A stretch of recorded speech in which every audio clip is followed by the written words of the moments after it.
سجاد فرهادی.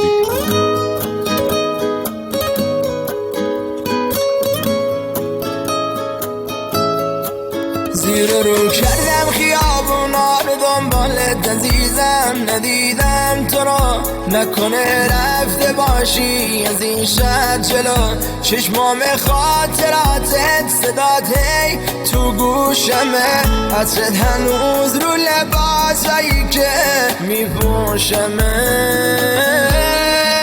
من دلم تنگ یه زنگت حق بده، تنگ صدای قشنگت وقتشه دیگه برگرد